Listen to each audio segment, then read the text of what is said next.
Study Gurukul में आपका स्वागत है। मेरा नाम तेजस्वी राज पाठक है। आज की क्लास में हम हिंदी के संज्ञा टॉपिक को कवर करने वाले हैं। जैसा कि लास्ट क्लासेस में हम लोगों ने शब्द के बारे में पढ़ा था, आज की क्लास में हम संज्ञा को विधि पूर्वक पढ़ने वाले हैं, ताकि आने वाले समय में आपके एग्जाम में इस टॉपिक से आने वाले प्रश्न को आप आसानी से हल कर सकें। तो आज की इस क्लास में सबसे पहले हम दो तीन चीज़ों को समझ लेते हैं कि शब्द किसे कहते हैं। तो लास्ट क्लास में हमने आपको बताया था भैया कि जो शब्द होते हैं उनके प्रयोग के आधार पर अगर हम भेदों पर चर्चा करें कि प्रयोग के आधार पर शब्द के कितने भेद होते हैं, तो प्रयोग के आधार पर शब्द के हम लोगों ने दो भेदों को वर्गीकृत किया था।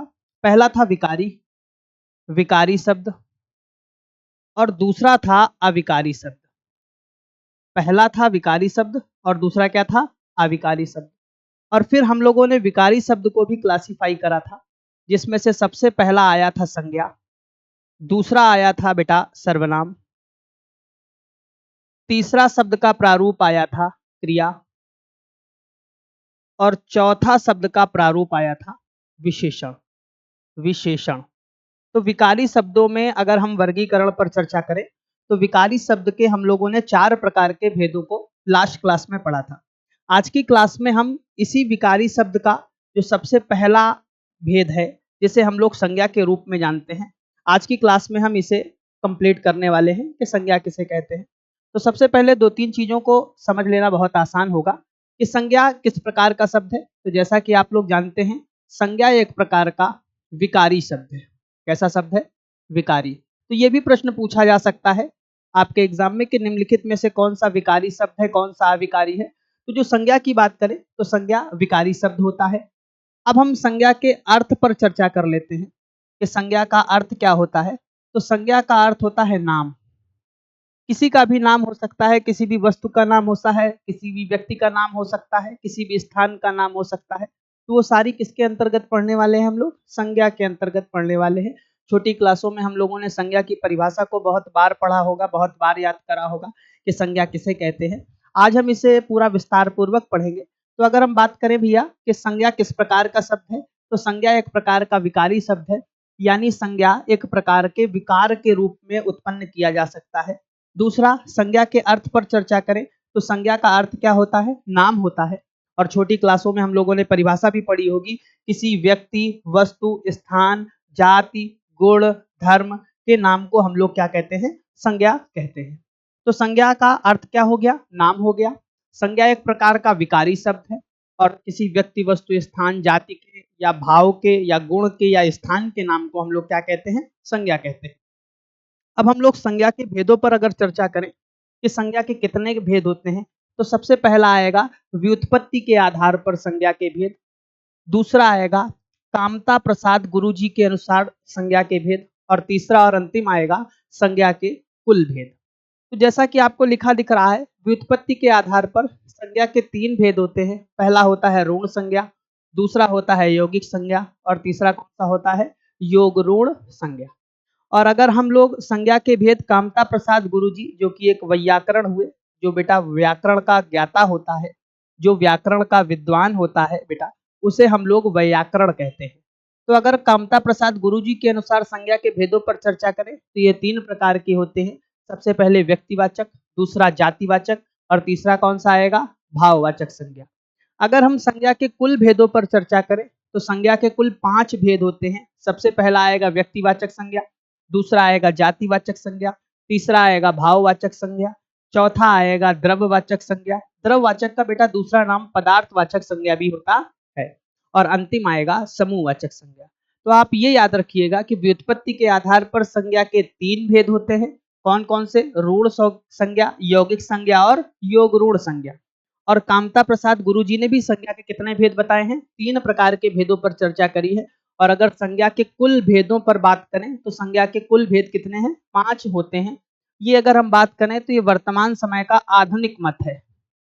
आधुनिक मत मतलब बेटा, आधुनिक मत का मतलब होता है वर्तमान समय में इसको ज्यादा वरीयता दी जा रही है कि संज्ञा के कुल कितने भेद होते हैं? संज्ञा के कुल 5 भेद होते हैं।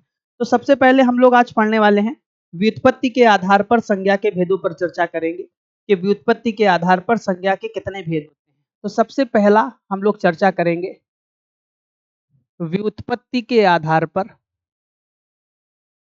व्युत्पत्ति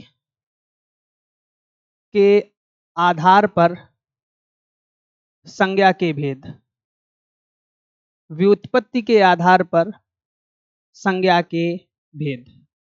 तो बेटा व्युत्पत्ति के आधार पर संज्ञा के 3 भेद होते हैं। सबसे पहला भेद जो होता है वो होता है ऋण संज्ञा, ऋण संज्ञा। दूसरे भेद पर चर्चा करेंगे व्युत्पत्ति के आधार पर, तो होगा यौगिक संज्ञा। और तीसरा और अंतिम भेद पर अगर डिस्कशन करेंगे तो होगा योग ऋण संज्ञा। तो व्युत्पत्ति के आधार पर संज्ञा के 3 भेद होते हैं। सबसे पहला जो भेद होता है उसका नाम है ऋण संज्ञा। ऐसे शब्द, ऐसे संज्ञा शब्द जिनके टुकड़े ना किए जा सकें, जिनके खंड ना किए जा सकें, वो किस संज्ञा के अंतर्गत आएंगे? ऋण संज्ञा के अंतर्गत आएंगे। जैसे किसी का भी नाम हो सकता है राम, मोहन, किसी भी स्थान का नाम हो सकता है कानपुर, लखनऊ। तो बेटा ऐसा संज्ञा शब्द जिसके खंड या टुकड़े ना किए जा सकें, ऐसे संज्ञा शब्द को हम लोग ऋण संज्ञा के अंतर्गत पढ़ते हैं। अगला है यौगिक संज्ञा। यौगिक संज्ञा किसे कहते हैं? ऐसे 2 या 2 से अधिक शब्दों से, जब 2 या 2 से अधिक शब्दों को आपस में जोड़कर एक नए संज्ञा शब्द का निर्माण किया जाता है, तो ऐसे संज्ञा शब्द को यौगिक संज्ञा के अंतर्गत पढ़ा जाता है। जैसा कि आप लोग जानते होंगे विद्या प्लस आलय। तो यहां पर 2 संज्ञा शब्द हैं, पहला विद्या, दूसरा आलय। ये ऋण संज्ञा के अंतर्गत आएगा, ये भी ऋण संज्ञा के अंतर्गत आएगा। 2 या 2 से अधिक संज्ञा शब्दों के मेल से जिस नए संज्ञा शब्द का निर्माण होता है, उस नए संज्ञा शब्द को हम लोग किसके अंतर्गत पढ़ते हैं? यौगिक संज्ञा के अंतर्गत पढ़ते हैं। अगला कौन सा है? योग ऋण। योग ऋण क्या होते हैं? जब 2 या 2 से अधिक संज्ञा शब्दों को जोड़कर एक नए शब्द का निर्माण किया जाता है और किसी व्यक्ति विशेष के लिए उन शब्दों को निर्धारित कर दिया जाता है। व्यक्ति विशेष के लिए निर्धारित कर दिया जाता है, निर्धारित कर दिया जाता है। तो ऐसे शब्दों को हम लोग योग ऋण संज्ञा के अंतर्गत पढ़ते हैं। आपको याद रखना बेहद आसान हो जाएगा। बस आप एक बात याद रखिएगा, बहुव्रीहि समास के जितने भी उदाहरण होंगे, बहुव्रीहि समास के जितने भी उदाहरण होने वाले हैं, वो सारे योग ऋण संज्ञा के अंतर्गत आने वाले। एक आध उदाहरणों पर भी चर्चा कर ले, जैसे कि लंबोदर, लंबा है उदर जिसका, लंबोदर। ठीक उसी प्रकार अगर हम लोग देखें दशानन,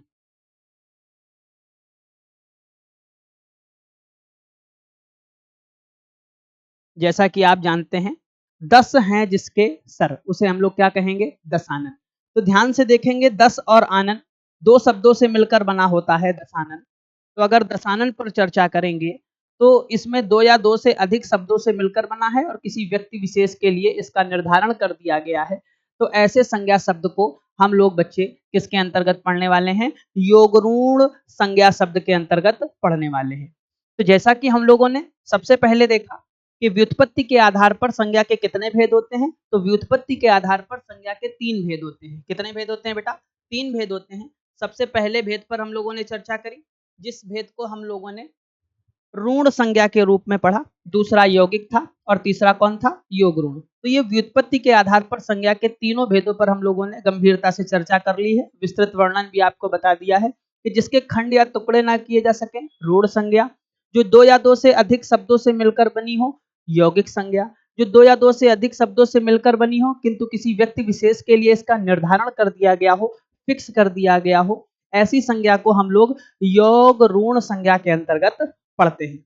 अब हम संज्ञा के सारे भेदों पर चर्चा करने वाले हैं कि संज्ञा के, जैसा कि अभी हम लोगों ने थोड़े समय पहले ही देखा कि संज्ञा के 5 भेद होते हैं। अगर हम कुल भेदों पर चर्चा करें कि भैया संज्ञा के कुल कितने भेद होते हैं, तो संज्ञा के कुल 5 भेद होते हैं।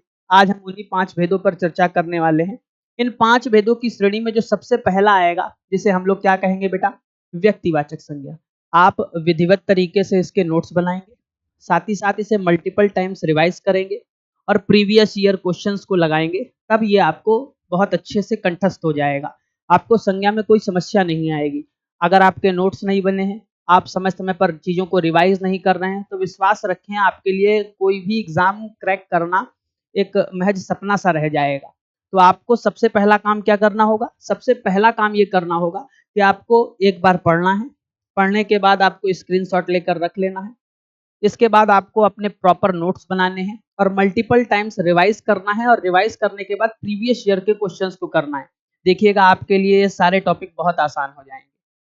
सबसे पहला आएगा व्यक्तिवाचक संज्ञा। व्यक्तिवाचक संज्ञा होते क्या है? वे शब्द जो किसी विशेष व्यक्ति स्थान का बोध कराते हैं, व्यक्तिवाचक संज्ञा कहलाते हैं। मतलब विशेष स्थान, मतलब वैसा स्थान दूसरा कहीं पर नहीं होगा। अगर एक व्यक्ति होगा तो वैसा दूसरा व्यक्ति कहीं नहीं होगा। ऐसे जितने भी शब्द होते हैं, वो सारे शब्द जो होते हैं वो व्यक्तिवाचक संज्ञा के अंतर्गत पढ़े जाते हैं। अब किन शब्दों को व्यक्तिवाचक संज्ञा की श्रेणी के अंतर्गत रखा जाता है, तो उन पे भी चर्चा कर लें। व्यक्तियों के नाम जैसे राम, महात्मा गांधी, मोहन। महात्मा गांधी एक ही हुए हैं बेटा, तो महात्मा गांधी जैसा दूजा ना हुआ, इस वजह से महात्मा गांधी को हम लोगों ने किस संज्ञा के अंतर्गत पढ़ा? व्यक्तिवाचक संज्ञा। तो कुछ नहीं, व्यक्तिवाचक संज्ञाएं वे संज्ञाएं होती हैं जो एक होती हैं, जो केवल कितनी होती हैं? एक। अगला, नदियों के नाम, गंगा, यमुना, सोन। आप भारत में बहने वाली असंख्य नदियों के नामों को इस श्रेणी के अंतर्गत पढ़ सकते हैं। फिर बेटा तीसरा है झीलों के नाम, चिल्का, बैकाल, कैस्पियन सागर। बेटा ये याद रखिएगा, ये जो नाम लिखे हुए हैं ये व्यक्तिवाचक संज्ञा के अंतर्गत पढ़े जा रहे हैं। अगला है समुद्रों के नाम, काला सागर, एजोव सागर, सफेद सागर, पीला सागर, कैस्पियन सागर, भूमध्य सागर। ये जितने भी सागर हैं वो सारे व्यक्तिवाचक संज्ञा के अंतर्गत आएंगे। अगला है पहाड़ों के नाम, हिमालय, फ्यूजियामा, काकेकस। पहाड़ या फिर पर्वतों के नाम भी व्यक्तिवाचक संज्ञा के अंतर्गत आएंगे।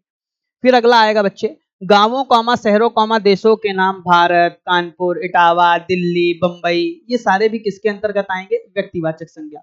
अगला राष्ट्रीय जातियों के नाम, भारतीय, अमेरिकी। भारत में रहने वाले को भारतीय कहा जाता है, अमेरिका में रहने वाले को अमेरिकी कहा जाता है, चीन में रहने वाले को चीनी कहा जाता है। तो ये राष्ट्रीय जातियां हैं। पुस्तक पत्र पत्रिकाओं के नाम जैसे कालिदास की मेघदूत हो गया, केसरी हो गया, ऋग्वेद हो गया। फिर इसके बाद त्योहारों के नाम, होली, ईद, दीपावली। ये सारे भी किसके अंतर्गत आएंगे? व्यक्तिवाचक संज्ञा। महीनों के नाम, दिनों के नाम, ये सारे भी किसके अंतर्गत पढ़े जाएंगे? व्यक्तिवाचक संज्ञा। ग्रहों के नाम, शुक्र, मंगल, कौमा नक्षत्रों के नाम। फिर अगला है बेटा युद्धों के नाम, पानीपत का युद्ध, प्लासी का युद्ध, बक्सर का युद्ध, कालीकोटा का युद्ध। ये सारे युद्ध भी किसके अंतर्गत आएंगे? व्यक्तिवाचक संज्ञा। फिर महाद्वीपों के नाम, एशिया, यूरोप, अंटार्कटिका। अगला है दिशाओं के नाम, पूरब, पश्चिम, उत्तर, दक्षिण। फिर अगला है बेटा राज्यों के नाम भी किसके अंतर्गत पढ़े जाएंगे? व्यक्तिवाचक संज्ञा। ये तो सारी चीजों को हम लोगों ने विधिवत पढ़ लिया कि व्यक्तिवाचक संज्ञा के अंतर्गत किन किन चीजों को हम लोग पढ़ने वाले हैं। पर अगर आप इन सारी चीजों को नहीं याद रख पाते हैं तो एक छोटे से पॉइंट को आप याद रखिएगा, आपके सारे क्वेश्चंस हो जाएंगे। पहला पॉइंट क्या लिखा है, जैसा कि आपको नीचे लिखा दिख रहा है, व्यक्तिवाचक संज्ञाओं का बहुवचन नहीं बनता। मोस्ट इंपॉर्टेंट लाइन है। अगर आपसे क्वेश्चन में पूछा जाए कि निम्नलिखित में से कौन सी व्यक्तिवाचक संज्ञा है, तो आप एक छोटा सा काम करेंगे, अगर बहुवचन किसी संज्ञा का नहीं बन रहा होगा तो वो कौन सी संज्ञा होगी? व्यक्तिवाचक संज्ञा। उदाहरण, आप बताइए राम का बहुवचन क्या बना सकते हैं? आप रामो करेंगे क्या? बिल्कुल नहीं। तो राम का बहुवचन नहीं बनेगा, तो बेटा ये कौन सी संज्ञा हो गई? व्यक्तिवाचक। जैसे कानपुर, कानपुर का बहुवचन नहीं बनेगा, कानपुरो करेंगे क्या? बिल्कुल नहीं करेंगे। तो ये कौन सी संज्ञा के अंतर्गत आ गया बेटा? व्यक्तिवाचक संज्ञा। ठीक उसी प्रकार अगर आप देखेंगे मेघदूत एक पुस्तक का नाम है, अब इसका बहुवचन बनाए तो मेघदूतों करेंगे क्या? बिल्कुल भी नहीं करेंगे। तो ये किस संज्ञा के अंतर्गत आ गया? व्यक्तिवाचक संज्ञा। तो एक छोटा सा पॉइंट आपको याद रखना है कि भैया व्यक्तिवाचक संज्ञा का बहुवचन बनाया नहीं जा सकता है। सिंपल सी बात है। उम्मीद करते हैं कि आपको ये व्यक्तिवाचक संज्ञा अच्छे से समझ में आई होगी। अभी हम आगे चलकर प्रश्नों को करेंगे, तब आपको और आसानी से समझ में आएगा। अगली है बेटा जातिवाचक संज्ञा। जातिवाचक संज्ञा क्या होती है? वे शब्द जिनसे किसी व्यक्ति विशेष, वस्तु अथवा स्थान की पूरी जाति का बोध होता है। अब किसी एक विशेष व्यक्ति की जानकारी नहीं दे रहा होगा, पूरी जाति की जानकारी दे रहा होगा, तो उसे किस संज्ञा के अंतर्गत पढ़ेंगे? जातिवाचक संज्ञा। उदाहरण से समझते हैं। जैसे कि अभी हमने व्यक्तिवाचक संज्ञा देखा था, तो उसमें था कानपुर, शहरों के नाम थे बेटा। कानपुर के बाद के कोई दूसरा शहर अगर आप देख लें, नागपुर, नागपुर। फिर आप कोई तीसरा शहर देख लें, आप तीसरे शहरों में जो भारत के सबसे प्रसिद्ध शहर हैं उन शहरों की सूची रख लें, चेन्नई। ये आपको 3 शहर दिख रहे हैं। अगर कोई पूछे कानपुर कौन सी संज्ञा है तो कह देंगे व्यक्तिवाचक, कोई पूछे नागपुर कौन सी संज्ञा है तो भी कह देंगे व्यक्तिवाचक, कोई पूछे चेन्नई कौन सी संज्ञा है तो कह देंगे व्यक्तिवाचक। जब इनको इकट्ठा किया जाता है, एक समूह बनाया जाता है, तो ये जो समूह होता है ये होता है शहरों के नाम। किसके नाम बेटा? शहरों के नाम। तो ये जो शहरों के नाम आपको लिखा दिख रहा है, ये कौन सी संज्ञा आ गई? जातिवाचक। मतलब ढेर सारे व्यक्तियों, स्थानों के समूहों की जानकारी जब हमें देता है तो ये कौन सी संज्ञा आ गई बेटा? तो ये संज्ञा तुम्हारी आ गई जातिवाचक। जब समूह की जानकारी दे तो जातिवाचक। जैसे हिमालय किसी ने कह दिया तो हिमालय तो एक है ना, तो ये व्यक्तिवाचक संज्ञा आ गया। किसी ने कह दिया हिमालय प्लस, हिमालय के साथ और जोड़ रहे हैं, फ्यूजियामा प्लस एंडीज, और कह रहा है इनका समूह जो है, तो जो इनका समूह है ये पर्वतों का समूह है ना, तो पर्वत जो आ जाएगा वो हो जाएगा जातिवाचक संज्ञा।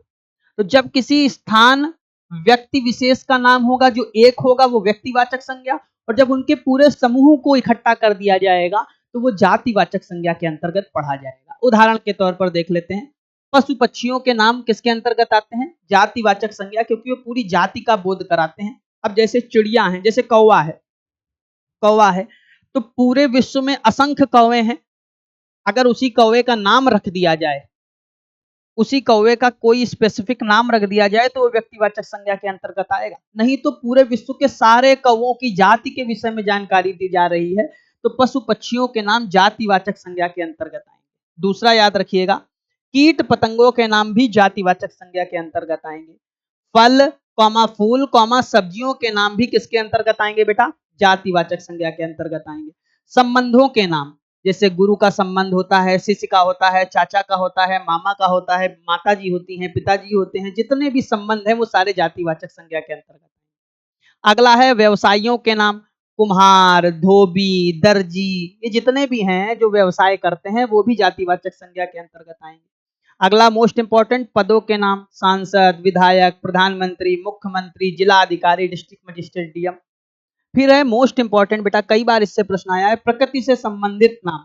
प्रकृति से संबंधित आपदाएं भी जातिवाचक संज्ञा के अंतर्गत आएंगी, जैसे हो गया भूकंप, ज्वालामुखी, बाढ़, हिमस्खलन, ओलावृष्टि, ये सारी किसके अंतर्गत आएंगी? जातिवाचक संज्ञा। अगला है सिद्धांतों के नाम, जैसे कि समाजवाद, गांधीवाद, पूंजीवाद, ये सारे सिद्धांत भी जातिवाचक संज्ञा के अंतर्गत आएंगे। फिर है अगला अन्न, अन्न मतलब खाने वाली वस्तु, किसके? गेहूं, चावल, मूंग, ये सब भी किसके अंतर्गत आएंगे? जातिवाचक संज्ञा के अंतर्गत आएंगे। अभी इसमें थोड़ा सा विवाद है, अन्न के नामों को लेकर थोड़ा सा विवाद है, अभी इस पे भी हम लोग चर्चा करेंगे। अगला है बेटा मसालों के नाम, जैसे हल्दी हो गया, अदरक हो गया, ये सारे किसके अंतर्गत आएंगे? जातिवाचक संज्ञा। वाहनों के नाम, जैसे हो गया आपका साइकिल हो गया, आपका ट्रक हो गया, ये जितनी भी चीजें हैं, कार होगा बेटा, ये कार आदि जितनी भी चीजें हैं ये सारी जातिवाचक संज्ञा के अंतर्गत आएंगी। अगला है फर्नीचर के नाम, फर्नीचर में जैसे बेड हो गया, कुर्सी हो गया, मेज हो गया, ये जितनी भी चीजें हैं, सिंगारदान हो गया, ये सारी किसके अंतर्गत आएंगी? जातिवाचक संज्ञा के अंतर्गत आएंगी। अगला है पहनने ओढ़ने वाले कपड़ों के नाम, वस्त्रों के नाम, कमीज हो गया, चादर हो गया, बिछाने वाले भी हैं बेटा इसमें, तकिया, ये सारे किसके अंतर्गत आएंगे? जातिवाचक संज्ञा के अंतर्गत आएंगे। अगर आपको ये सारी चीजें नहीं याद हो पा रही हैं तो एक छोटा सा काम करिएगा, जैसा कि आपको नीचे नोट में लिखा दिख रहा होगा कि भैया जातिवाचक संज्ञाओं का बहुवचन होता है, बस इस बात को याद रख लीजिएगा, आपके सारे क्वेश्चन हो जाएंगे। व्यक्तिवाचक का नहीं होता है और जातिवाचक का होता है। जैसे पर्वत था, पर्वत का बहुवचन क्या होगा? पर्वतों। पर्वत का बहुवचन क्या होगा? पर्वतों। जैसे शहर, शहर का बहुवचन क्या होगा? शहरों। तो जब जिनका बहुवचन बन जाए वो सारी जातिवाचक संज्ञा के अंतर्गत, और जिनका ना बने वो व्यक्तिवाचक संज्ञा के अंतर्गत। अगर आप इस चीज 2 लाइनों को भी याद कर लेंगे तो विश्वास रखिए आपके सारे प्रश्न हो जाएंगे, बहुत आसान प्रश्न। तो ये जातिवाचक संज्ञा था। जिसमें हम लोगों ने कुछ उदाहरणों पर चर्चा करी और एक छोटी सी ट्रिक भी बताई जो कहीं ना कहीं सही साबित होती है। जब आप 2 4 5 बार पढ़ेंगे तब आपको चीजें आसानी से याद हो जाएंगी। अगला देखते हैं, जो तीसरी संज्ञा है वो भाववाचक संज्ञा है। कैसी संज्ञा है बेटा? भाववाचक संज्ञा। इस पे भी चर्चा करते हैं। जिन संज्ञा शब्दों से किसी व्यक्ति वस्तु के गुण, पहली चीज गुण, दूसरा भाव, तीसरा दशा, चौथा अवस्था, फिर दोष और संकल्पना, इन सारी चीजों का बोध होता है, उसे हम किस संज्ञा के अंतर्गत पढ़ते हैं? भाव। एक साधारण सी बात आप याद रखना, व्यक्तिवाचक को तो आपने याद करा कि बहुवचन नहीं बनता है, जातिवाचक में बहुवचन बना लिया था। और भाववाचक को कैसे याद रखेंगे? तो भाववाचक को ऐसे याद रखिएगा कि मन की भावनाएं होती, इन्हें आप छू नहीं सकते। जैसे किसी की ईमानदारी, आप उसे छू नहीं सकते। किसी के अंदर की कायरता, आप उससे छू नहीं सकते। किसी की शौर्यता, किसी की वीरता, ये इन सारी चीजों को आप छू सकते नहीं है। जिन चीजों को आप छू नहीं सकते हैं वो किस संज्ञा के अंतर्गत आएंगी? भाववाचक। जैसे अगर भावों पर चर्चा करें तो प्रेम, भय, शोक, ये सारी किस संज्ञा के अंतर्गत आएंगी? भाववाचक संज्ञा के अंतर्गत। अवस्था की बात करें, यौवन मतलब जवानी, बचपन, बाल्यावस्था, बुढ़ापा, ये जीवन की अवस्थाएं हैं। ये अवस्थाएं किसके अंतर्गत आएंगी? भाववाचक संज्ञा। और अंतिम है गुण, दोष और धर्म। गुण प्लस दोष प्लस धर्म। जैसे गुणों पर अगर बात करें तो सुंदरता एक प्रकार का गुण है जो व्यक्ति के अंदर होता है। मित्रता, मिठास, मिठाई पे क्या होती है? मिठास, मिठाई के अंदर का गुण होता है कि वो मीठी होती है। अगला है ईर्ष्यालु, जो दूसरों से घृणा करता है, जो दूसरों का भला बुरा सोचता है, दूसरों से जलता है, उसे ईर्ष्यालु कहते हैं। चौथा है, अंतिम है दयालु। दयालु जो दया का भाव रखता है, समाज कल्याण की बात करता है, कण कण में ईश्वर की व्याप्ति को खोजता है, सभी जीवों को अपने माता पिता की संज्ञा देता है। तो ऐसे व्यक्ति को हम लोग दयालु की श्रेणी में रखते हैं। तो ये थी भाववाचक संज्ञा। साधारण सी बात अगर एक लाइन में कही जाए तो ऐसे संज्ञा शब्द जिन्हें आप छू नहीं सकते, मन की भावनाएं होती हैं, ऐसे संज्ञा शब्दों को हम लोग क्या कहते हैं? भाववाचक संज्ञा। अगला है बेटा समूहवाचक संज्ञा। तो समूहवाचक संज्ञा में क्या है? किसी वस्तु कॉमा व्यक्ति के समूह का बोध कराने वाली संज्ञाएं क्या कहलाती हैं? समूहवाचक। पूरे समूह का बोध कराएंगी। अगर आप इन 10-5 को भी याद रख लेंगे तो विश्वास रखें आपका एग्जाम में इसी से प्रश्न आएगा 100%। तो समूहवाचक संज्ञाएं कौन है? तो पहली बात, वस्तुओं का समूह होगा और व्यक्तियों का समूह होगा। जब इन दोनों का समूह होगा तो वो किस संज्ञा के अंतर्गत पढ़े जाएंगे? समूहवाचक। और किसी चीज का समूह नहीं होगा। सबसे पहले व्यक्तियों के समूह में देख लें दल, दूसरा गिरोह, तीसरा सेना, फिर बेटा परिवार, सभा, दरबार, टीम, कक्षा, पुलिस, कर्मचारी। ये जितने भी हैं ये सारे आपको व्यक्तियों के समूह के रूप में जानकारी देते हैं। तो ये किस संज्ञा के अंतर्गत पढ़े जाएंगे? बेटा समूहवाचक संज्ञा के अंतर्गत पढ़े जाएंगे। दूसरा वस्तुओं का समूह देख लें, गुच्छा। आप कहते हैं गुच्छे में चाबियां लगी हैं, तो चाबियों के समूह को गुच्छा कह दिया आपने। दूसरा कुंज, फिर है मंडल, फिर है श्रृंखला और फिर अंतिम क्या है बेटा? ताश। ताश तो आप जानते ही होंगे, ताश एक नहीं होता है, उसके अंदर ढेर सारे 52 पत्ते होते हैं। तो ये था समूहवाचक संज्ञा। जो वस्तुओं और व्यक्तियों के समूह की जानकारी दे रहा हो वो समूहवाचक संज्ञा के अंतर्गत पढ़ा जाएगा। अगला है द्रव्यवाचक या पदार्थवाचक संज्ञा। ऐसे शब्द जिन्हें नापने या तौलने की वस्तुओं का बोध हो। कैसे बेटा? नापने और तौलने की वस्तु का क्या हो बेटा? बोध हो। ऐसे को किसके अंतर्गत पढ़ेंगे? द्रववाचक या पदार्थवाचक। उदाहरण के तौर पर अगर देखें तो लोहा, पीतल, घी, तेल, सोना, धुआं, पानी। कई बच्चे कहेंगे धुआं कैसे? अरे बेटा दिल्ली में पॉल्यूशन के स्तर को मापा जाता है कि नहीं मापा जाता? कि एनवायरनमेंट में कितना पॉल्यूशन है। तो जिन भी चीजों को नाप और तौल सकते हैं आप, वो किसके अंतर्गत पढ़े जाएंगे? द्रववाचक या पदार्थवाचक संज्ञा के अंतर्गत पढ़े जाएंगे। तो हमने संज्ञा के 5 भेदों पर चर्चा करी। अगर उसका एक समराइज फॉर्म देखें ताकि 1 मिनट में आपको रिवाइज हो जाए संज्ञा का, तो ऐसी संज्ञा जिनका बहुवचन नहीं बनता है व्यक्तिवाचक संज्ञा कहलाती है। ऐसी संज्ञा जिनका बहुवचन बन जाता है जातिवाचक संज्ञा कहलाती है। ऐसी संज्ञा शब्द जिन्हें आप छू नहीं सकते हैं, मन की भावनाएं होती हैं, वो आती हैं आपकी कौन सी संज्ञा? भाववाचक संज्ञा के अंतर्गत। फिर चौथा आ गया समूहवाचक, जो किसी वस्तु और व्यक्तियों के समूह की जानकारी देती हैं, समूहवाचक संज्ञा के अंतर्गत आती हैं। और अंतिम अगर बात करें द्रववाचक और पदार्थवाचक, जो नापने और तौलने की वस्तु होती हैं, वो सारे शब्द आपके किस संज्ञा के अंतर्गत आते हैं? द्रव या पदार्थवाचक संज्ञा।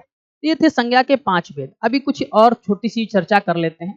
संज्ञा का परिवर्तन, कई बार एग्जाम में इससे प्रश्न आते हैं, आप इसको हूबहू नोट करेंगे, आपको सब याद हो जाएगा। सबसे पहले संज्ञा का परिवर्तन व्यक्तिवाचक से हम लोग कन्वर्ट करने वाले हैं बेटा जातिवाचक। जैसे कि गंगा नदी का नाम है और एक ही तो नदी है गंगा, तो गंगा नदी है, तो गंगा एक है तो व्यक्तिवाचक, क्योंकि गंगा का बहुवचन नहीं बनता है। और अगर इसका जातिवाचक में परिवर्तन करेंगे तो बन जाएगा नदी, और नदी का बहुवचन बनता है नदियों हो जाएगा। ठीक उसी प्रकार हिमालय एक है और इसके बहुवचन पर चर्चा करेंगे तो पर्वत हो जाएगा। अगर हम सीता की बात करें, सीता नाम है तो व्यक्तिवाचक संज्ञा है, और अगर इसकी जातिवाचक संज्ञा परिवर्तन की बात करें तो स्त्री आ जाएगा। ठीक उसी प्रकार सूरदास एक कवि हुए, एक लेखक हुए, अगर हम इनके जाति परिवर्तन की बात करें तो व्यक्तिवाचक से किस में आ जाएंगे, जातिवाचक में, और नाम पड़ जाएगा इनका कवि। ठीक उसी प्रकार चेतक बेटा महाराणा प्रताप के घोड़े का नाम था, अगर जातिवाचक में कन्वर्ट करें तो आ जाएगा बेटा घोड़ा। तो ये हम लोगों ने सबसे पहले जो कन्वर्जन देखा वो देखा व्यक्तिवाचक से जातिवाचक, जिसमें हम लोगों ने परिवर्तन करने का एक आधार सीखा है। केवल ऐसे करने को तो असंख्य शब्द हैं, करते रह जाएंगे, होते रह जाएंगे, बस आपको ये समझना है कि आप किस प्रकार किसी चीज को परिवर्तित कर सकते हैं। ठीक है, अगला है व्यक्तिवाचक से भाववाचक। ध्यान रखिएगा, व्यक्तिवाचक से भाववाचक अधिकांश शब्दों में आधा ता और वाल जोड़ दिया जाता है लास्ट में। व्यक्तिवाचक से भाववाचक बनाने में भाववाचक संज्ञाओं में आधा ता और वाल जोड़ दिया था अधिकांशतः, सब में नहीं होगा, अगर सब में हो जाए तो चीजें बहुत आसान हो जाए। पहला है राम, व्यक्तिवाचक संज्ञा है, नाम है, और इसकी भाववाचक संज्ञा हो जाएगी रामत्व। ठीक उसी प्रकार शिव का हो जाएगा बेटा शिवत्व। भारत व्यक्तिवाचक संज्ञा है और इसका बेटा भाववाचक संज्ञा हो जाएगा भारतीय। भारतीय होना एक प्रकार का भाव है, फीलिंग है, जो व्यक्ति के अंदर रहती है, आप उसे छू नहीं सकते। अगला आएगा बेटा जातिवाचक से भाववाचक। अगर जातिवाचक से भाववाचक में देखेंगे तो नारी जातिवाचक है और भाववाचक नारित्व हो जाएगा। ठीक उसी प्रकार मित्र से अगर हम लोग देखेंगे भाववाचक तो बेटा मित्रता हो जाएगी। आप किसी की मित्रता को नहीं छू सकते हैं, क्योंकि मित्रता एक प्रकार की भावना है। आप अपने मित्र को तो छू सकते हैं किंतु मित्रता को नहीं छुआ जा सकता है। अगला आएगा बेटा गुरु। गुरु पर चर्चा करें तो गुरुत्व हो जाएगा। ठीक उसी प्रकार पंडित, पंडित का क्या हो जाएगा बेटा पंडिताई हो जाएगा। तो ये हम लोगों ने सबसे पहले व्यक्तिवाचक से जातिवाचक परिवर्तन देखा, फिर व्यक्तिवाचक से भाववाचक परिवर्तन देखा, फिर जातिवाचक से भाववाचक परिवर्तन देखा। ये परिवर्तन आप जरूर 2-4 बार पढ़ेंगे ताकि आपको एक अंदाजा लग सके कि प्रश्न किस प्रकार से आएंगे। जब कभी हम प्रैक्टिस सेट करेंगे तब उन पर गंभीरता से चर्चा कर लेंगे, 10, 15, 20, 25 लगातार क्वेश्चंस को कर लेंगे तो आपको आसानी से समझ में आ जाएगा। अगला है सर्वनाम से संज्ञा परिवर्तन। अपना से बेटा अपना सर्वनाम होता है, अभी आप आगे पढ़ेंगे तो समझ में आ जाएगा। तो भाववाचक संज्ञा बन जाता है अपनत्व। निज एक प्रकार का सर्वनाम होता है, तो इससे भाववाचक संज्ञा बन जाती है निजत्व। तो हम लोगों ने सर्वनाम से भी भाववाचक संज्ञा परिवर्तन देखा। अगला है क्रिया से भाववाचक संज्ञा। जैसे सजाना, जिसके लास्ट में ना लग जाए वो क्रिया है, अधिकांशतः आप इस बात को याद रखेंगे। सजाना का क्या बन जाएगा भाववाचक संज्ञा सजावट। चुनना का क्या बन जाएगा चुनाव। चढ़ना का क्या बन जाएगा बेटा चढ़ाई। पढ़ना का क्रिया है और बेटा इसकी भाववाचक संज्ञा होगी पढ़ाई। ठीक उसी प्रकार बहना का हो जाएगा बहाव और उड़ना का क्या हो जाएगा उड़ान। जब आप 4-5 बार इनको पढ़ लेंगे तब आपको समझ में आने लगेगा। अगला है विशेषण से भाववाचक संज्ञा। विशेषण क्या होता है ये भी आगे पढ़ेंगे। संज्ञा और सर्वनाम की विशेषता बताने वाले विकारी तत्व क्या कहलाते हैं विशेषण कहलाते हैं। जैसे मीठा एक प्रकार का विशेषण है और भाववाचक संज्ञा क्या हो गई मिठास। चतुर का क्या हो जाएगा बेटा चतुराई। गरम का क्या हो जाएगा गर्मी। कठोर की भाववाचक संज्ञा हो जाएगी कठोरता। सुंदर की भाववाचक संज्ञा हो जाएगी सुंदरता। कायर की भाववाचक संज्ञा हो जाएगी कायरता। लघु की हो जाएगी लघुत्व। लघु का मतलब छोटा होता है और दीर्घ का मतलब बड़ा विशालकाय होता है। धीर का हो जाएगा धैर्य। धैर्य का मतलब जिसके अंदर सहजता हो, जो चीजों को बहुत आराम से करे, आराम से सुने, ऐसे व्यक्ति को धैर्यवान कहते हैं। अगला है अंध का हो जाएगा अंधकार। तो सबसे पहले हम लोगों ने संज्ञा से संज्ञा में परिवर्तन देखा, फिर सर्वनाम से संज्ञा में परिवर्तन देखा, फिर क्रिया से संज्ञा में परिवर्तन देखा और अंतिम स्वरूप में हम लोगों ने विशेषण से संज्ञा में परिवर्तन देखा। अब इसके बाद हम कुछ चीजों को पढ़ने वाले हैं, ये आप याद रखेंगे तो आपके लिए आसान हो जाएगा। व्यक्तिवाचक, जातिवाचक, कॉमा विशेषण, कॉमा सर्वनाम, कॉमा क्रिया, कॉमा अव्यय आदि में अगर आप ये लगाएंगे आधा तावा, ता, वन, पा, आस, इन प्रत्ययों का, प्रत्यय का मतलब शब्द के पीछे अगर आप व्यक्तिवाचक, जातिवाचक, विशेषण, सर्वनाम, क्रिया, अव्यय आदि को अगर आप भाववाचक संज्ञा में परिवर्तित करना चाहते हैं तो इन कुछ प्रत्ययों को आप शब्द के पीछे लगा देंगे, और जैसे ही लगा देंगे, जैसे राम का रामत्व, राम का क्या था, रामत्व, अपना का अपनत्व, आपने देखा अपना का अपनत्व। तो जब आप इन प्रत्ययों को लगा देंगे शब्द के पीछे, तो चाहे व्यक्तिवाचक हो, जातिवाचक हो, विशेषण हो, सर्वनाम हो, क्रिया हो, अव्यय हो, वो किस संज्ञा में परिवर्तित हो जाएगा, भाववाचक संज्ञा में परिवर्तित हो जाएगा।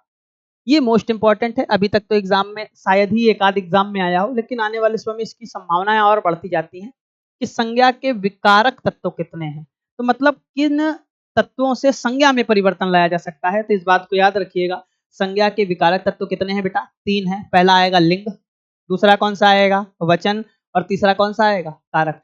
इन 3 की सहायता से आप संज्ञा में परिवर्तन कर सकते हैं, संज्ञा में विकार ला सकते हैं। जैसे एक छोटी सी बात आपने अभी नीचे उदाहरण के तौर पर लिखा है, अर्थात लिंग वचन कारक के आधार पर संज्ञा में क्या किया जा सकता है, परिवर्तन। कैसा परिवर्तन, जैसे यहाँ पर लड़का है, ध्यान से देखिएगा, लड़का है तो आपको पता है लड़का एक प्रकार की जातिवाचक संज्ञा है। अब ये जो लड़का है ये संज्ञा है, अगर आप इसका लिंग परिवर्तन कर दें, क्या परिवर्तन कर दें, लिंग परिवर्तन कर दें, तो बेटा हो जाएगा लड़की, और वाक्य में परिवर्तन हो जाएगा।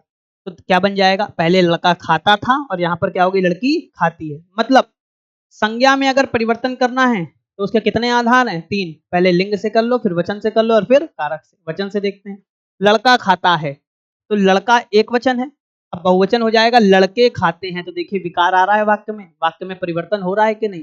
तो संज्ञा से परिवर्तन लाया जा सकता है वाक्य में, किन आधारों पर, 3 आधारों पर। तो पहला लिंग, दूसरा वचन, और तीसरा कारक। कारक पर देख लेते हैं, लड़का खाता है, तो भैया लड़कों ने खाया है, यहाँ पर आप देख रहे हैं कारक ने लग गया। यहाँ पर अगर आप ध्यान से देखेंगे तो यहाँ कारक ने लग गया है, लड़कों ने खाया है। तो देखिए वाक्य में परिवर्तन हो गया। तो संज्ञा से वाक्य में परिवर्तन किन आधारों पर किया जा सकता है, कोई एक वाक्य दिया है और कह रहा है कि इस वाक्य को किन आधारों पर परिवर्तित किया जा सकता है, तो तुम सबसे पहले बेटा बोल देना कि संज्ञा के आधार पर किया जा सकता है, पहली चीज।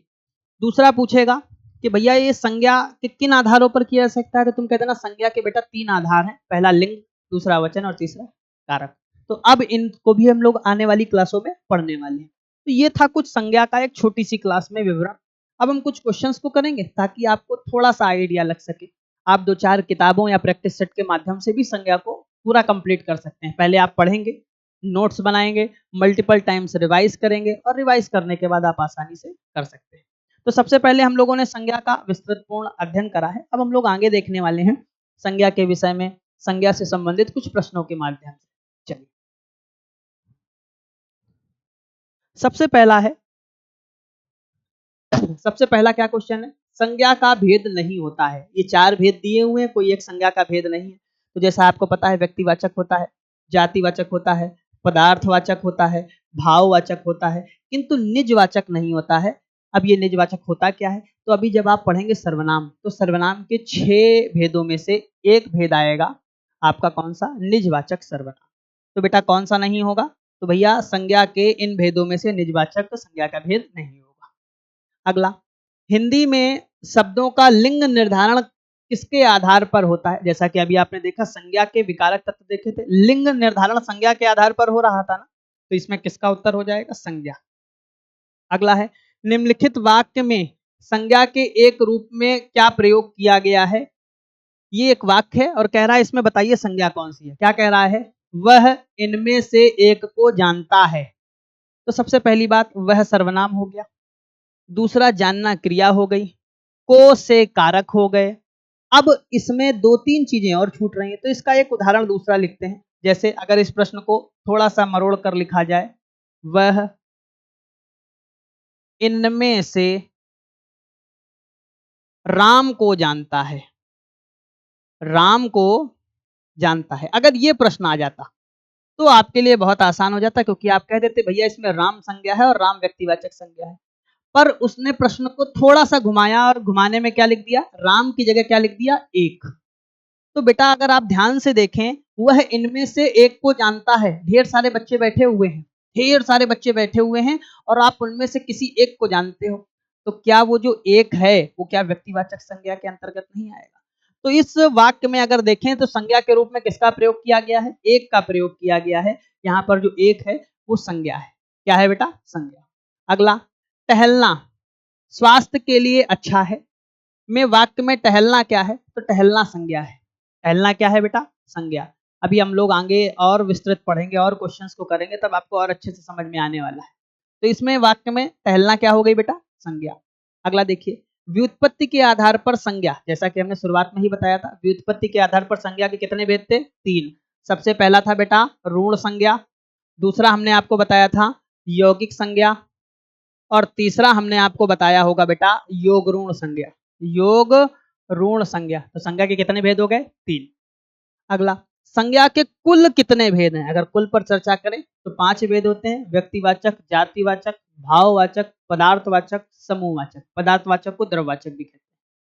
अगला, निम्नलिखित विकल्पों में से किस विकल्प में सभी शब्द व्यक्तिवाचक संज्ञा है? सभी शब्द क्या हैं? व्यक्तिवाचक। ध्यान से समझिएगा, राम व्यक्तिवाचक संज्ञा, रामचरितमानस व्यक्तिवाचक संज्ञा, और गंगा भी व्यक्तिवाचक संज्ञा। तो ये जो तीनों हैं ये व्यक्तिवाचक संज्ञा के अंतर्गत आने वाले हैं। कैसे पहचानेंगे? आप इनका बहुवचन बनाकर देख लीजिए, जब फंस जाए कभी आपको समझ में आ जाएगा। इसमें देखते हैं, कृष्ण व्यक्तिवाचक संज्ञा, कामायनी पुस्तक का नाम है, जयशंकर प्रसाद व्यक्तिवाचक संज्ञा, लेकिन यहाँ पर जो मिठास है ये भाववाचक संज्ञा हो गई। तो भैया इसमें तो सारे आपको नहीं मिल रहे हैं व्यक्तिवाचक संज्ञा के। इसमें देखिए, लखनऊ व्यक्तिवाचक संज्ञा, आम, आम को अगर हम देखेंगे तो आम जातिवाचक के अंतर्गत भी आएगा और आपका समूहवाचक के, जातिवाचक के अंतर्गत भी आएगा और पदार्थवाचक के भी अंतर्गत आएगा। और बुढ़ापा ये भाववाचक संज्ञा हो गई। अगला, ममता भाववाचक संज्ञा हो गई है। वकील जातिवाचक संज्ञा हो गई। पुस्तक भी कौन सी? जातिवाचक संज्ञा। तो केवल यही एकमात्र ऐसा विकल्प है जिसमें सभी प्रकार के व्यक्तिवाचक संज्ञाओं का वर्णन किया गया है। अगला देखते हैं बेटा, संज्ञा कावेरी। कावेरी नदी का नाम है और एक ही नदी है, कावेरी का बहुवचन नहीं बनाया जा सकता। कावेरियों थोड़ी ना कहेंगे, बिल्कुल नहीं हो सकता है। तो जिसका बहुवचन ना बने वो किस संज्ञा के अंतर्गत आएगा बेटा? व्यक्तिवाचक संज्ञा के अंतर्गत आएगा। अगर नदी हो जाता तो जातिवाचक हो जाता, पर कावेरी एक ही नदी है ना, जो किसी विशेष व्यक्ति वस्तु स्थान की जाति का बोध कराएं, जो किसी विशेष व्यक्ति वस्तु स्थान का बोध कराएं, वो व्यक्तिवाचक संज्ञा के अंतर्गत पड़ जाएगी। अगला, राकेश, रमेश, सीता, श्याम, हिंदुस्तान। अब साधारण सी बात है बेटा, आपको समझ में आ रहा होगा कि जितनी भी लिखे हैं शब्द ये सारी व्यक्तिवाचक संज्ञाओं के अंतर्गत पढ़े जाते हैं। अगला, हिमालय। हिमालय एक है ना बेटा, इसका बहुवचन तो नहीं बनाया जा सकता, तो जिसका बहुवचन ना बने, एक हो, वो कौन सी संज्ञा हो गई? व्यक्तिवाचक संज्ञा। जिन संज्ञाओं में एक ही प्रकार की वस्तुओं अथवा व्यक्तियों का बोध होता है, एक ही प्रकार की वस्तुओं अथवा व्यक्तियों, एक ही प्रकार की वस्तुओं को रख दिया है, एक ही प्रकार के व्यक्तियों को रख दिया है, तो उनकी संपूर्ण जाति का बोध कराएंगे तो कौन सी संज्ञा हो जाएगी? जातिवाचक। कौन सी होगी बेटा? जातिवाचक। अगला है, समुद्रगुप्त को भारत का नेपोलियन, समुद्रगुप्त भारत का नेपोलियन था। यहाँ पर नेपोलियन की अगर बात करें, नेपोलियन की बात करें तो किस संज्ञा का उदाहरण है? तो ये जातिवाचक संज्ञा है। ये कैसे हो रहा है? एक छोटी सी बात समझिए, नेपोलियन बोनापार्ट अगर आपको याद हो, अगर नहीं याद है तो आप जाकर एक बार फ्रांस की क्रांति को पढ़िएगा 1789 से 1799। इसी टाइम पीरियड में एक बहुत अच्छा रूलर भी कह सकते हैं, खराब भी कह सकते हैं। हर सिक्के के दो पहलू होते हैं, अच्छा भी है, अच्छाइयाँ भी हैं, बुराइयाँ भी हैं। तो उसी का नाम है नेपोलियन बोनापार्ट। तो नेपोलियन बोनापार्ट का संबंध फ्रांस से है। ऐसे ही भारत का नेपोलियन किसे कहा जाता है? समुद्रगुप्त को। ऐसा ही चाइना का भी तो कोई नेपोलियन होगा, अमेरिका भी का भी तो कोई नेपोलियन होगा। ठीक इसी प्रकार हर देश का एक नेपोलियन हो गया। तो नेपोलियन एक शासक था, उसका समूह आ गया। उसका क्या आ गया? भारत का भी हो गया, चाइना का भी हो गया, पाकिस्तान का भी एक नेपोलियन हो गया। तो एक नेपोलियन की पूरी जाति आ गई ना, तो यहाँ पर नेपोलियन कौन सी संज्ञा हो गई बेटा? जातिवाचक संज्ञा हो गई। अगला है, जातिवाचक संज्ञा शब्द है, निम्नलिखित में से कौन सा जातिवाचक? कामायनी पुस्तक का नाम है, व्यक्तिवाचक। रसीला भाव है, रसीला क्या है? भाव है। आम आप जानते हैं, आम को दोनों के अंतर्गत पढ़ा जा सकता है। आम को अगर हम लोग देखें तो जातिवाचक के अंतर्गत भी पढ़ा जा सकता है और पदार्थवाचक के अंतर्गत भी पढ़ा जाता है। जब संज्ञा के 3 भेद हुए थे शुरुआती दौर में, जब 3 भेद हुए थे, व्यक्तिवाचक, जातिवाचक, भाववाचक, तो आम को जातिवाचक के अंतर्गत पढ़ा जाता था। अब आम जो है, आपने पदार्थवाचक या द्रववाचक पढ़ा है, जिसमें नापने और तौलने की वस्तुओं का वर्णन किया जाता है। ठीक उसी प्रकार आम किस दोनों संज्ञाओं के अंतर्गत आया जाए। अगला है वकील, मोस्ट इंपॉर्टेंट। वकील पर अगर चर्चा करें तो वकील कौन सी संज्ञा है बेटा? जातिवाचक संज्ञा होने वाली है वकील। अगला, जलेबी में मिठास अधिक है, रेखांकित शब्द का विशेषण बताएं। रेखांकित शब्द का विशेषण बताएं। अगर मिठास है, अगर मिठास है तो ये भाववाचक संज्ञा के अंतर्गत आएगी। और कह रहे हैं कि इसका विशेषण बताएं, तो इसका विशेषण हो जाएगा मीठा। मीठा से बना है मिठास, तो मीठा हो गया विशेषण। मीठा क्या हो गया बेटा? विशेषण। जैसे अमरूद मीठा है, तो अमरूद की विशेषता क्या है? मीठा होना ना, तो विशेषण। अमरूद आप देखेंगे संज्ञा है, तो संज्ञा और सर्वनाम की विशेषता बना है विशेषण। और ये विशेषण से हम लोगों ने किसमें कन्वर्ट कर दिया है? भाववाचक संज्ञा। तो मिठास भाववाचक संज्ञा है, और मिठास का अगर विशेषण पर बात करें तो वो मीठा हो जाएगा। ठीक है। मिठाई की बात करें तो पदार्थवाचक संज्ञा के अंतर्गत आ जाएगी। अगला, जिन संज्ञाओं से एक ही प्रकार की वस्तुओं अथवा व्यक्तियों का बोध होता है उन्हें क्या कहते हैं? ये बेटा ऑप्शन गलत है। यहाँ पर आप संज्ञा के चारों भेदों पर चर्चा कर लेंगे। अगर चार भेद आपको पता हो तो हम इसका डायरेक्ट उत्तर आपको बता दे रहे हैं। जिन संज्ञाओं में एक ही प्रकार की वस्तुओं अथवा व्यक्तियों का बोध होता है, तो ऐसी संज्ञा को बेटा हम लोग जातिवाचक संज्ञा के अंतर्गत पढ़ते हैं। एक ही प्रकार की व्यक्तियों का बोध हो और एक ही प्रकार, जैसे संबंधियों के नाम हो गए, तो पूरे विश्व में संबंधियों के नाम किस संज्ञा के अंतर्गत आएंगे? जातिवाचक संज्ञा के अंतर्गत। निम्नलिखित प्रश्नों में से भाववाचक संज्ञा को पहचानिए। भाववाचक संज्ञा, सुंदर बेटा विशेषण है। निर्बल मतलब बिना बल के कमजोर, विशेषण है। निपुण मतलब दक्ष, ये भी एक प्रकार का विशेषण है। जो ये सौंदर्य है, सौंदर्य का मतलब होता है सुंदरता। क्या होता है बेटा? सुंदरता। तो आप ऐसे ही पहचान जाएंगे जिनके लास्ट में आधा ता वाल लगा हो, ता लगा हो, ये सारी किस संज्ञा के अंतर्गत आती है? भाववाचक संज्ञा के अंतर्गत आती है। अगला है फिसलन।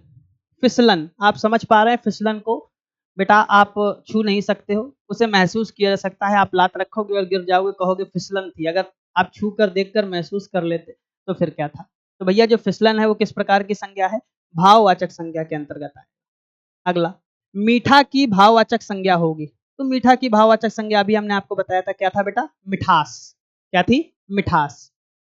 अगला, दुकान की भाववाचक संज्ञा होगा। दुकान की भाववाचक संज्ञा होगी तो बेटा होगा दुकानदारी। क्या होगा बेटा? दुकानदारी। ठीक है। अगला, समिति शब्द हिंदी व्याकरण के अनुसार संज्ञा के किन भेदों की श्रेणी में आता है? समिति जो है कई लोगों का एक ग्रुप होता है, उसे समिति का कहते हैं। तो समिति समूहवाचक संज्ञा के अंतर्गत आएगा, जैसा कि अभी हम लोगों ने पढ़ा भी होगा।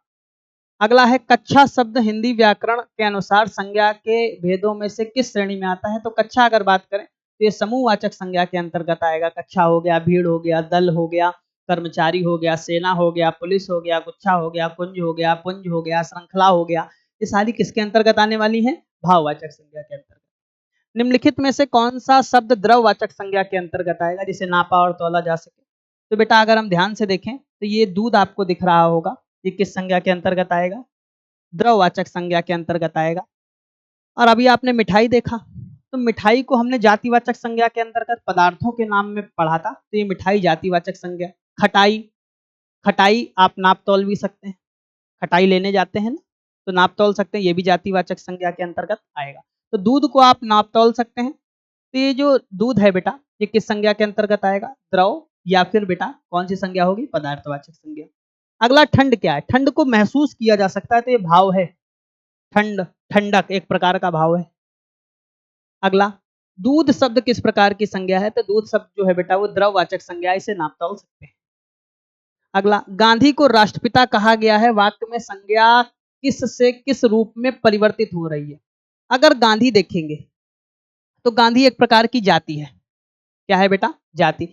अब आप कहेंगे गांधी जाति कैसे हो गई? अच्छा, उदाहरण के तौर पर मिश्रा है, तो पूरे भारत के मिश्रा हैं कि नहीं है? तो मिश्राओं का एक समूह हो गया कि नहीं हो गया? जो पूरे समूह, किसी व्यक्ति विशेष की समूह की जानकारी दे, वो जातिवाचक संज्ञा के अंतर्गत आएगा। तो गांधी एक प्रकार की जाति हो गई। भारत के ढेर सारे गांधी थे, ढेर सारे गांधी थे भारत में, आज भी बहुत सारे गांधी काम कर रहे हैं क्षेत्र में। तो बेटा ये गांधी हो गए। अब यहाँ पर राष्ट्रपिता आ गया, तो भारत के राष्ट्रपिता तो केवल एक हैं। अगर राष्ट्रपिता की चर्चा करें तो गांधी को राष्ट्रपिता, तो राष्ट्रपिता अगर हम देखेंगे तो राष्ट्रपिता हो गई व्यक्तिवाचक संज्ञा। तो बेटा अगर हम इसको साधारण सी बात में देखें कि भैया कहां से कहां जा रहा है, तो जातिवाचक से व्यक्तिवाचक। गांधी जी हो गया जाति, गांधी क्या हो गया? जाति। तो सबसे पहले जाति कह रहे हैं, किससे किस में परिवर्तित किया है? तो जाति से किस में परिवर्तित किया है? व्यक्ति, क्योंकि राष्ट्रपिता एक है और व्यक्ति विशेष की जानकारी दे रहे हैं। तो कौन सी संज्ञा हो गई? तो ये हो गई व्यक्तिवाचक। अंतिम प्रश्न देखते हैं। कालिमा एक भाववाचक संज्ञा है जो विशेषण, किस विशेषण से बनी है? काल का मतलब होता है समय, बिल्कुल नहीं बनी होगी। काला, काला से क्या बनी है? कालीमा। काला एक विशेषण है और इससे बनने वाली भाववाचक संज्ञा हो गई कालीमा, जैसे लाल से हो गई लालिमा। तो ये कुछ था हमारा 25 प्रश्नों का एक छोटा सा सेशन, जिसमें हम लोगों ने संज्ञा को विधिवत पढ़ा और विधिवत पढ़ने के बाद उससे संबंधित प्रश्नों पर भी चर्चा करी। मुझे उम्मीद है कि आपको ये छोटा सा वीडियो बहुत अच्छे से समझ में आया होगा। अगर जरा सा भी डाउट हो तो कमेंट सेक्शन में आप इस डाउट को जरूर पूछेंगे। अगली क्लास में नए टॉपिक के साथ फिर से मुलाकात होगी, तब तक के लिए धन्यवाद।